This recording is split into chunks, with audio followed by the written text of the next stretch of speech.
Hello and welcome to Sim Radio here on the Sisters in Music Network.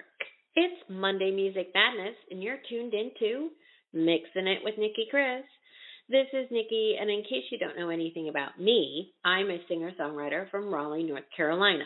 My show celebrates women in the music and entertainment industry, providing an avenue for them to showcase their talents. Our motto, Sisters in Music, together we are stronger.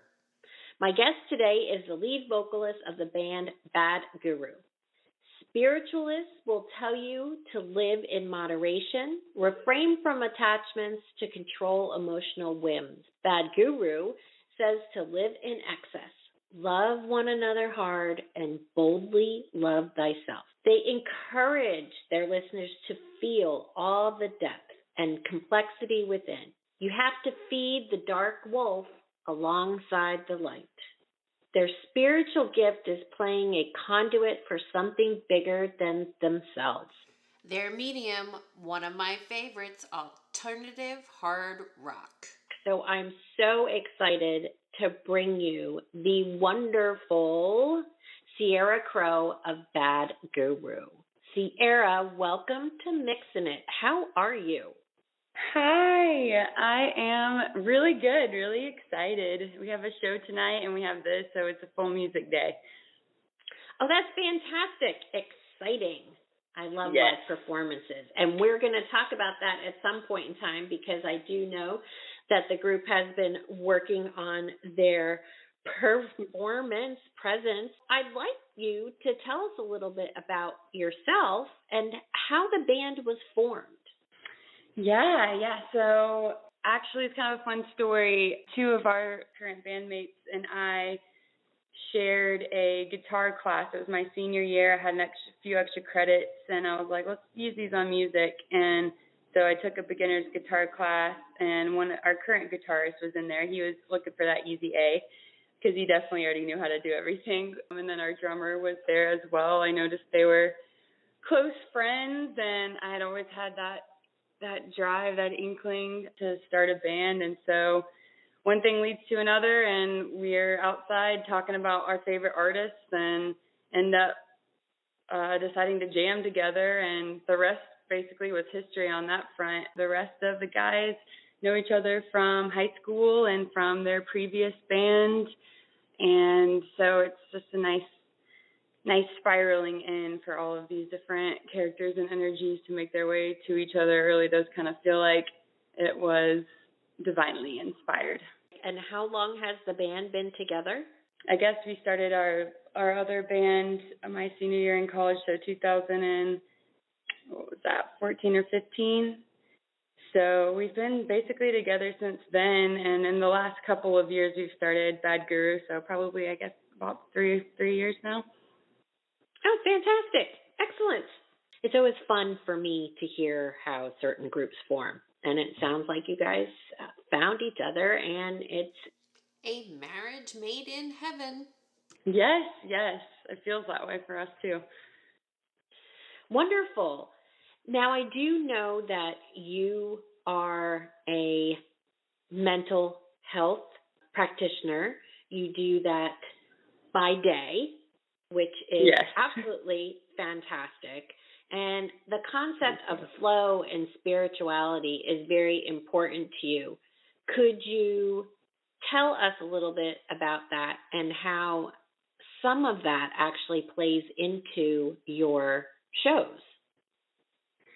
Yes, absolutely. So flow, man, what a big topic. Basically what I would say about that would be kind of where challenge meets skill and that kind of like perfect little balance. So for me, it's sometimes hard to transition from my day life to my night life, and sometimes I feel like two different people, which is why a lot of our songs have to do with the yin and the yang and masculine and feminine energy and, being pulled in different directions, but also acknowledging that you can be opposites at the same time. You can feel quote unquote opposite things and they actually go together better than you might think. So for me, flow it's been kind of fun to figure out how to get into my flow, like, so I can reach that kind of conduit energy where I'm just going off the cuff and just being creative without structure and boundaries and limitations and filters. So one of those things is sometimes I just have to challenge myself more, even if I feel especially challenged. I know sometimes it's hard for me to get into flow because of anxiety, or I feel like I'm not capable. But the one that's fun to work with is challenging myself. So adding some spice, like if I'm stuck on a song, try to explain the perspective of a sociopath with empathy or something like that, or make a melody for the song that expresses intensity and gentleness. So adding like a little gamifying it sometimes can help me get into that creative flow, and it's also kind of fun. That's very unique, because I know one of the things that you shared with me when we were gathering information for our show was that probably quite very challenging for you to kind of have that switch between being an empath and a performer, because in many ways they're different, but in many ways they're the same. Do you have any specific coping mechanisms that you use? That's the never-ending challenge for me, is how to balance that and manage that, because it's really, really quite hard. Like, let's say after a live show, if something goes wrong or I'm pitchy or, it's not perfect in some way, which imperfection is beauty, we know this, but it's really hard for me because I feel the room, feel whoever I'm interacting with, and I've had to learn a lot about how to not absorb that as my own and try to use that as a strength instead of getting burned out or being overwhelmed or holding on to everybody's pain for them. It's not my job to do that. I'm trying to remind myself as I'm saying this. But it's hard because, like, at a performance, if things aren't perfect, I could definitely be beating myself up after it. And on top of that, I've got all of this energy that we feel when we perform. I mean, it's part of the fun. It's part of the passion, is to feel all that. And a lot of times in my show, I'll even use like physical gestures, like I'll wave kind of the energy of the crowd into me, and then I'll wave my energy into them. And so when I do that, we're both kind of feeding off of each other, and I have to make sure after shows I take really, really good care of myself, especially with self-talk, because I get a huge dopamine crash after shows, and sometimes I'm just like super introverted and hermity for a couple of days before I can recover and get back to my other flows.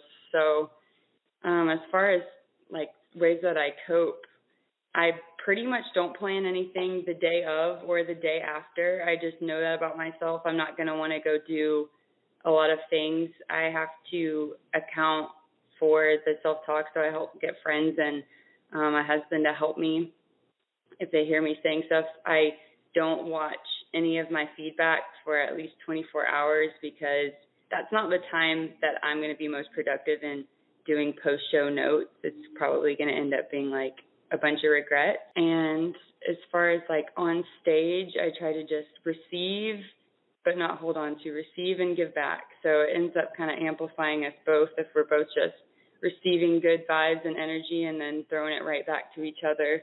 It's kind of like an infinite loop of giving energy to each other. Okay, you've now made me really want to see you someday in Yay! concert, because I think it's absolutely wonderful, and I love how you're so in tune with yourself and what you need in order to give a great performance, and how potentially that might impact you, before and after the performance. Not very many people are. So I actually think that's extremely unique and really makes me want to come and see you and the band perform live. You have been really working on trying to grow the band's, performance, I guess, persona. What can we expect to see, or what can we expect to experience? Yeah, so for me, stage performance, I've been I'm sure a lot of people can relate. I've been singing in the mirror and dancing and pretending I was a rock star my whole life, and so I guess that would be kind of a tiny experience. I was in theater a lot, so some things come naturally, and it's very flow oriented. The better I do on stage is the less I'm worried or I'm thinking. If I'm thinking too much in a show, what lyrics I'm going to say next, oh, here's the breakdown, change my harmony pedal, that's when I get taken out of the present moment. And so I do a lot of things to try to keep me in the present moment, lots of sensory things to try to, get into it if I'm not there. But it's pretty easy for me to just let loose and be a wild child because it's a lot of just energy that I have already and maybe even have to suppress in other environments. So for the guys, it's been a bit of a process in letting them be their unfettered self and just be present and unleashed. So when you come to see us, I hope that, especially if you've seen us before, you see that we've grown a lot and how energetic and smiley we can be, but we each kind of created our own. We did it, I used therapy to help the band a lot. So we've done a lot of little things to try to get a more tangible representation of what we want to be on stage. So we each have our stage personas, and that kind of helps. If you're a stage persona, if you're not quite comfortable in just letting yourself freely fly, the stage persona is kind of like, oh, I'm going to put on this little hat, and it's a part of me, but it's an amplified version of me. So I think what you'll see is explosive energy from me specifically. I can't stop smiling when I'm on stage unless I'm in a very, moody song or something. I know a lot of the other guys, our drummer and one of our guitarists, they're big smilers too, and I always look to them. If I've made a blunder, I'm sure nobody knows, but I look at them, they're always smiling because they eat it up too. So a little bit of moodiness, a little bit of monk-like energy, some spiritual. There's always surprises. We try to have like a fun gimmick or something at each show, whether it's like a yoga pose, a headstand, glow sticks or LED body paint or, lights. I mean, anything. We just want it to be fun and interactive, and we definitely want it to be something different than what you've seen because, some of our fans are coming to all of our shows, so we want to keep them on their toes, and then for newbies, we want to make an impression. Oh my God, that sounds like so much fun. Sounds like so much fun. I'm definitely going to fun. Yes, I know. It sounds like so much fun. And I know I've seen some of the photos that you have shared. I'm like, no way you're doing that. So I love it. Absolutely love it. It's very unique and different because some of the other bands that I've interviewed have really not, I'm not going to say that they haven't thought about maybe amplifying their performances with various different things because I don't know. But I love the fact that you're really looking at, what can we do different from, I think it's absolutely brilliant. I love it. Love it. So excited. So I'm going to have to check out where you guys are going to be playing. Maybe you'll be playing in my neck of the woods and I'll have to come out and say hi. Yes. Awesome. Yes, absolutely. Yeah, we always have shows on our Instagram, so that's a good place to check it out. But yeah, the stage performance, I feel like the start of it all is just mutually deciding what you want to be projecting, not just in your music, but in the way that you perform your music. It's, everybody has their different gifts. You might be really good at your craft or your instrument. For me, I'm still working on my vocal ability and technique and all of that, but, the stage performance thing is what I want to put all my eggs into that basket. And I've had to really, for me, it is a balance between if I'm really amping up the stage performance, then my vocal technique may not be as great as if I'm just focusing on that and not stage performance. So for me, I just had to make a choice. For me, it's most important to leave people going like, wow, that was fun, or you're an animal on stage, or whatever it is. Like, those things matter a lot more to me than, wow, your voice was perfection, or your voice was, great this evening. Those are fabulous compliments, please. But what I really want to project is that. And so I think once we decided we want to kind of project like spirituality and vibrant energy and presence and authenticity, the rest kind of figured itself out. Once we found out our values, then the rest falls into place. Well, you mentioned your voice, so this is a great spot for us to share the first song that you brought with you. Let's talk a little bit about Mama Said. Can you tell us what that song is about? Wow, that is one of my favorite songs of all time lyrically, because it was when I was really starting to understand how much complexity can go into lyrics in one song. And as you know, as a fellow creator, like these songs keep revealing more and more meaning the longer you're with them, and what it started with isn't what it ends with, and then there's everybody's interpretations, and it just grows and grows and grows. And so Mama Said is a song about divine feminine energy. The whole first album really is about the ends of the spectrum of feminine energy. So your open receptiveness, your compassion, your loving mother energy, that kind of stuff, the protective mama bear energy, and pairing that with the dark side, the chaos and the fierceness and the vitality and the nothing will stop me to protect the ones that I love, and kind of playing into those via characters, a warrior, a mother, Mother Nature, things of that sort, incorporating all the things that are important to me about feminine energy into that. So follows a little story about, you know, the different sides that we as women can express, and that it's all, you know, they're not opposites. They are honestly two sides of the same coin. So giving light to that and not falling into stereotypes. Love it, and I love the song, so we're going to play it for everybody now. This is Mama Said by Bad Guru.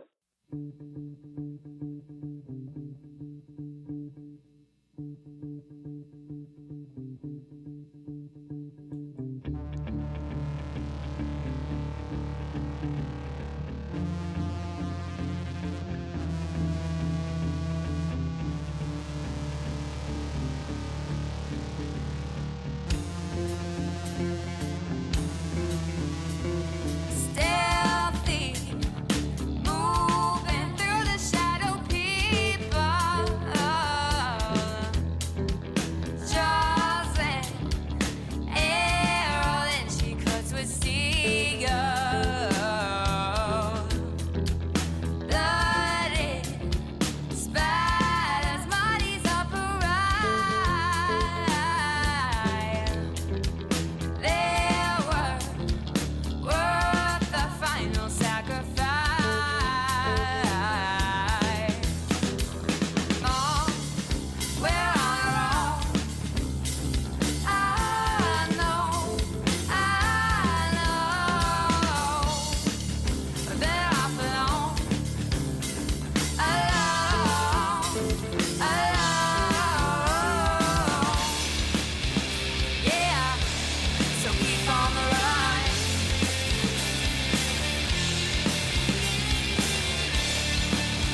As I mentioned, I absolutely love this song, and I love y'all's music. I am a self-professed alt-rock junkie. I love singing this type of music myself.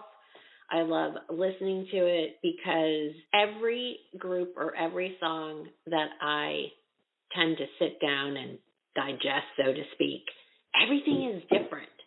And that's what really draws me to this genre. So I'm really excited by the fact that more women are getting into this space. The area has probably been predominated by men, so to speak, right? And I love this whole, creating balance between masculine and feminine energies. And we are going to touch on that in the next question, but I think it's really great because I do think that we need more female presence in this specific genre. Totally, and we've got to be supporting each other, and that's why I love what you're doing with all of this, is because we're on the girl power wave, and we've all matured since our younger years, but I think hopefully there is a continued shift to support each other and uplift each other and, amplify each other's energy. So I love what you're doing. Well, thank you. Thank you. Appreciate that. Yeah, it's good. It's needed. We like to live by the philosophy of a win for one is a win for all. And sometimes, some people may not agree with that so much, we do know that there are divas out there. Let's be honest about it, right? Found that a lot of people just want to do exactly what you said. It's important for us to lift each of us up, and you being successful helps me be successful, and that's what we're here to do. So totally, it's the big picture. Yes, exactly. You've mentioned quite a bit throughout our conversation about masculine and feminine energies, light and dark wolf, which is a fabulous analogy. Yes. A correlate between work, music, and home for you. It is a constant practice and a checkbox that is never complete, and that's finding the joy in that process is, I guess, one of the secrets of life. But for me, I've learned I can really only, it's kind of like essentialism. I can really only invest time, energy, and effort fully into two realms of life. So if it's music, then it may not be work. If it's my home life or my relationship, it tends to be work that suffers, but it may not be music. So if I can find any way to connect some of these so that they can feed into each other instead of being separate entities, that really helps me. And obviously that's pretty fluid with our name, Bad Guru. Sometimes that's what I feel like as a shrink. I'm teaching people things, and by day it's more of the light and the order, and then by night you have to feed your dark wolf too. It's not just about one side of you. It's what is the dark side? What is your shadow self? So with work, music, home, those kinds of things, any parallels I can find. Obviously work gives me tons of inspiration for how people think in perspective and wanting to advocate and give a voice, and being able to empathize with the dark parts of people is super helpful for my music, because I can express things that maybe other people may not or lean away from. And some people will like that and some people won't, and that's okay. But I don't want to be afraid of going to that dark place. So work feeds into music. Music, my relationships and home life obviously feed into the music as well, constant source of inspiration. And then I think really just like reestablishing what my priorities are every month or maybe even every week, because I've got to remind myself that I cannot do it all and I'm not meant to do it all. So making a choice, what is going to be your priority today? And for me, I have certain days that kind of go into certain parts of my life, because otherwise they will get neglected. I have to create so much structure around stuff like this, because there's a difference in knowing and doing, and that difference is tough for me sometimes. I want to do it. I'm passionate about it. I love that I know what I need to do, but sometimes it's just hard to do the damn thing.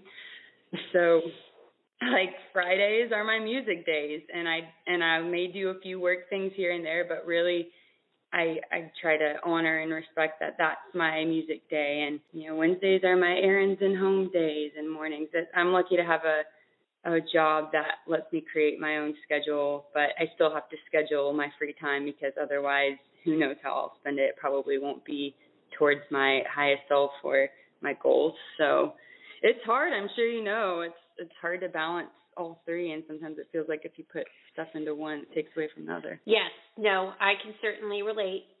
Like many musicians, I have a day job as well. I'm, married, have kids, right? So between work, my own music, plus my podcasting, it gets crazy. So I can certainly understand the whole scheduling challenge and making sure that you're taking time out and fitting everything in accordingly. And I'm a big scheduler too, so yeah, live and die by the planner.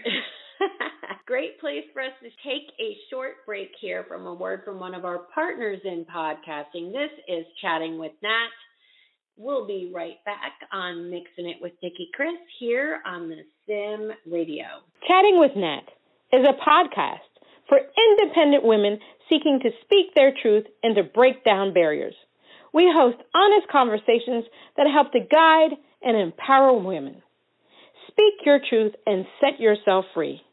Let your voice be heard. And we're back on Mixing It with Nicki Kris on the Sim Radio Network. And my guest, Sierra Crowe of Bad Guru.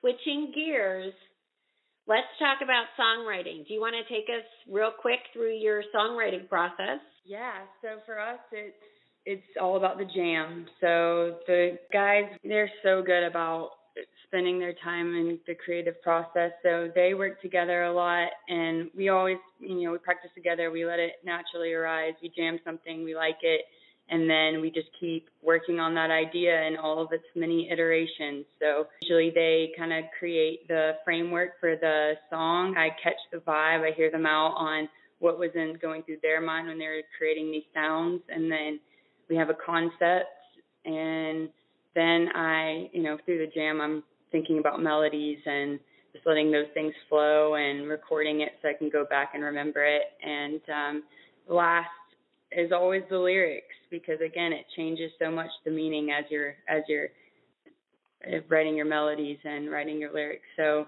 those don't get finalized until, for me, I'm a big procrastinator, again, perfectionism. But I'll probably have about 1 million different edits before I finally settle on what feels good for everybody, and then we go to the recording. Awesome. One of the questions that I ask all of my songwriters is, do you have a songwriting tip or trick that you would like to share? So is there anything that maybe you have learned or something that you do that you would like to share with our budding songwriters? Oh my gosh, I'm all about the tips. They're tangibles. I like tangibles. Yes.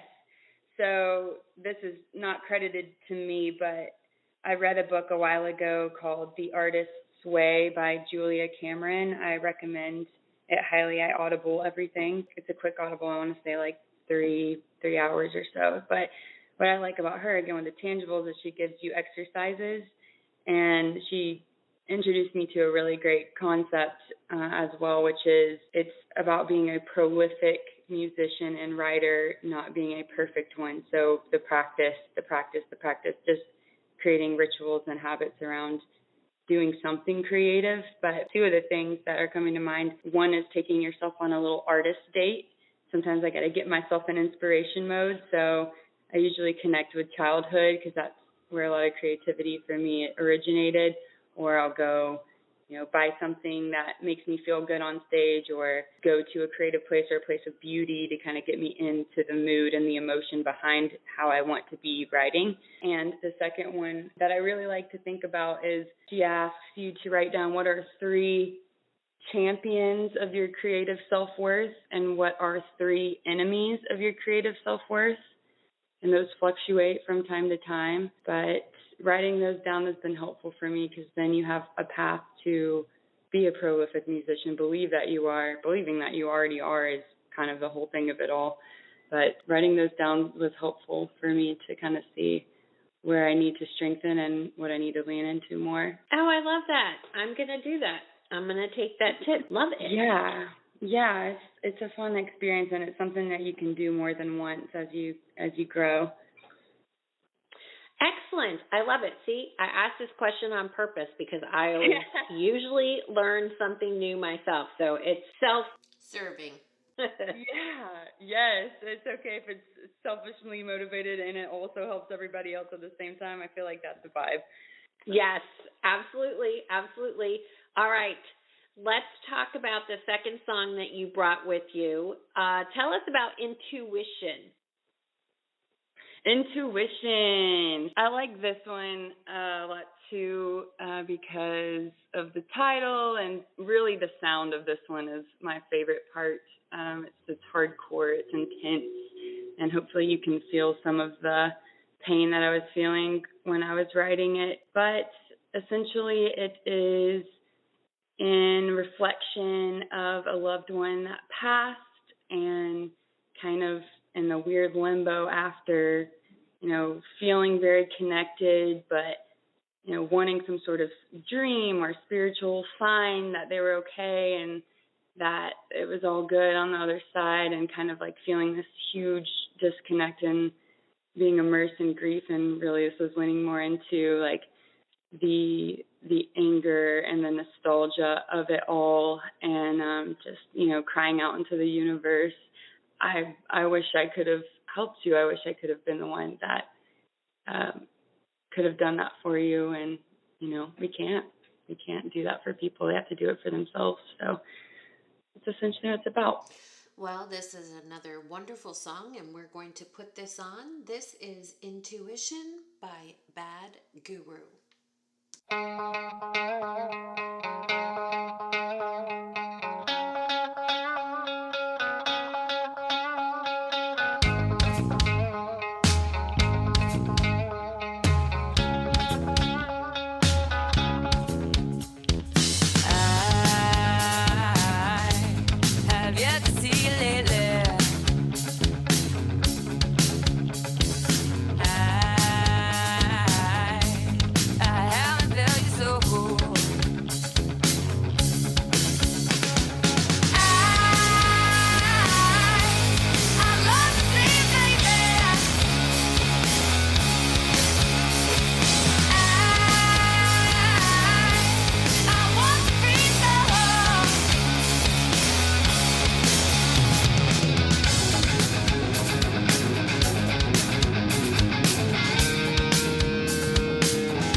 Another wonderful song. I really enjoy learning what these are about because sometimes it's not what I was thinking. Oh, I would love to hear that. I mean, it's really great because, and that that actually goes to show that you guys do a really great job from a songwriting perspective, because one of the things that I love is when you listen to a song and I interpret it one way and somebody else may interpret it another way. But then when you ask the writer, what is this actually about? They're like, oh, what was about this? I'm like, whoa, wow, okay, well, yeah, that makes total sense, but that's not how I interpreted it. So it shows that you're very thoughtful in your writing, which I love, absolutely love. I like to keep it open-ended for sure. I think the singer of Oasis, he doesn't ever share what his songs are about, which is really hard for me because I would just want to tell everybody everything and all 40 things that it was about. And so it's a balance between like leaning back and let people fill in the gaps, but also, you know, if they're interested, give them the alternate perspective or expression, interpretation. Yep. Absolutely. Absolutely. Before we sign off, anything else you'd like to share with our listeners? Thank you so much for asking that question. The first thing that y'all could do to support us, very quick, very simple, we're trying to grow our Instagram and Spotify following. So we're Bad Guru Band on Instagram, and you can find us on any music streaming platform. Spotify is our personal fave. So if you could just click that button, it takes 2 seconds. It feels so supportive for us to see that number growing and have some sort of measurable for our ability to express and connect with other people. And the most important thing that people could probably do, we have an album that's coming out at the end of this year we're working on heavily right now. So obviously social media will keep you connected to our shows and stuff, but really if you could come out to our shows, it's a way more fun option if you ask me, but engage with us in our mutual shared love of music and help support this upcoming album. That would be so awesome and so appreciated by us. Wonderful. Well, guys, make sure you go hit that like button on all of those sites. Make sure you're following and streaming on Spotify. It's very important for us to support all of our independent artists because, you know what, it's tough out there. There's a lot of music to listen to and bands, and I want you guys to make sure that you follow and stream because they are absolutely fabulous. Sierra, thank you so, so much for taking the time to chat with me today. It has been an absolute pleasure. I'm looking forward to hearing more from you and Guru. Thanks, everyone, for tuning in to Mixin' It. On behalf of all of us here at Sim Radio, this is Nicki Kris. Until next time, keep on mixing it.